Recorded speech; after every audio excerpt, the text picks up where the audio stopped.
Ito yung sample natin galing sa Rizal Mountain, sa bayan ng Tanay. So, paprocess natin to ng pupilling para malaman natin kung anong pagka-precious metal nito. So, bago tayo mag-umpisa, huwag niyo kalimutang mag-subscribe para updated kayo sa mga susunod na video. Tara, process na natin!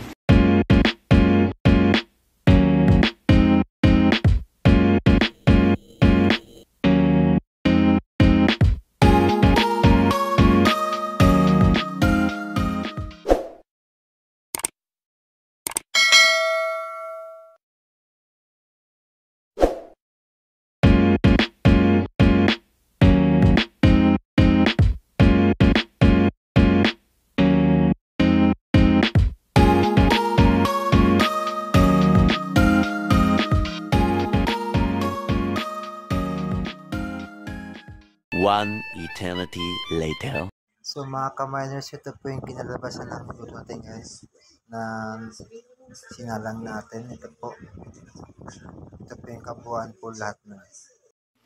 So, yun mga ka-miners. Ito na yung ating naluto. 7.5 grams.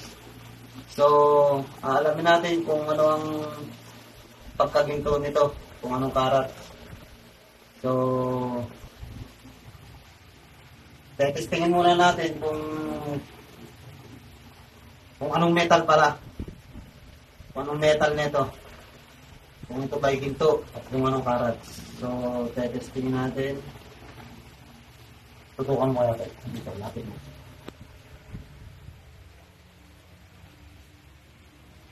Malinaw ba?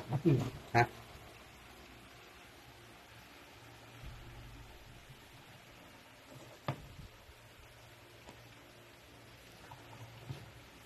Alamin natin kung sarin natin sa acid kung talagang ginto.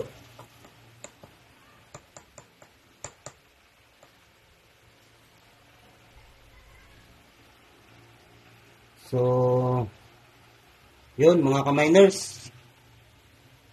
Positive gold. So, I think nasa 14 carats to. Kasi medyo namula yung yung ating object. So, wala tayong pangkarating gold na tester. So, para malaman natin kung talagang nasa 14 karat siya, dadaanin natin sa density, water density weight.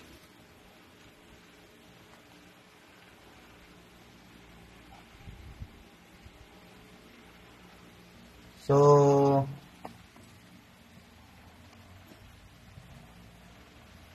aluminum wire, tubig, timbangan, para malaman natin kung anong carats ng gold. Water density ang gagamitin natin. Kasi wala tayong pang karat ng gold.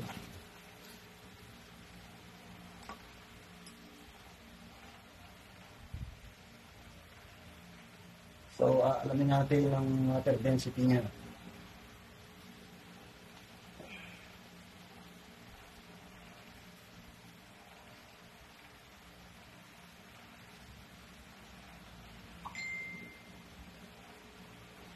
So, yun, 0.8.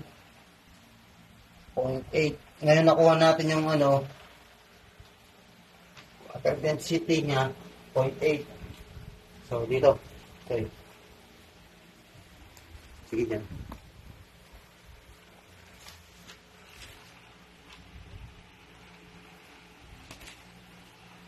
So, 0.8.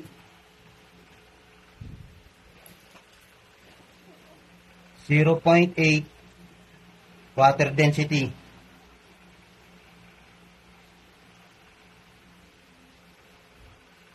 So, ang timbang niya ay 7.5 grams. So, 7.5 grams times 2 equals 15 divide 8. divide 0.8 equals 1575.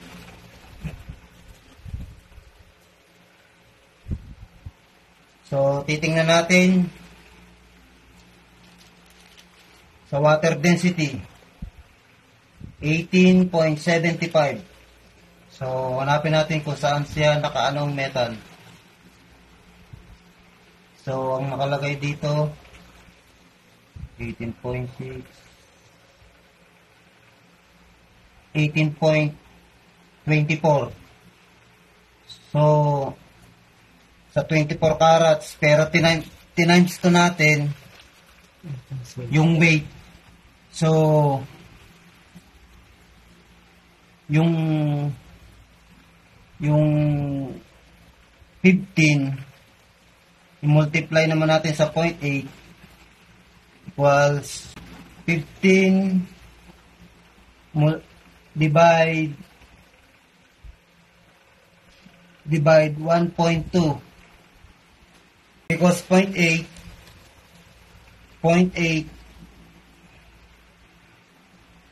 times 2. Kasi nag-multiply by 2 tayo. So, 1.6 equals 1.6. So, 1.6 tapos 0.8. Between 1.6 and 0.8 equals 1.2. So, ang kalalabsan ng 1.2, 15 divide 1.2, 12.5. So, 12.5. Hanapin ulit natin ang 12.5 at saka 18.75. So, dito nakalagay ay 1824. Ibig sabihin, mas mataas siya dito sa 1824. So, nandito siya sa pagitan ng 24 at 22 carats. And then, yung 12.5. So,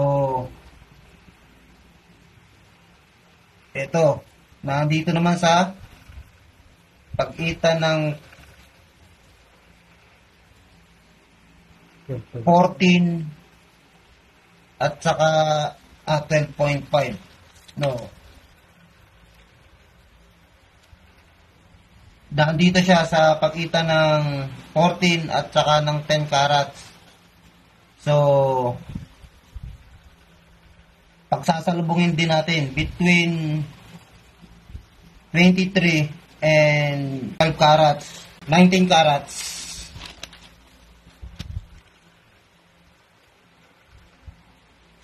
19 carats, 7.5 grams. So, ang gold natin, 19 carats, 7.5 grams. So, yun mga ka-miners. Sa susunod na video, papakita ko naman sa inyo kung paano i-refine ang pure gold sa 19 carats gold natin.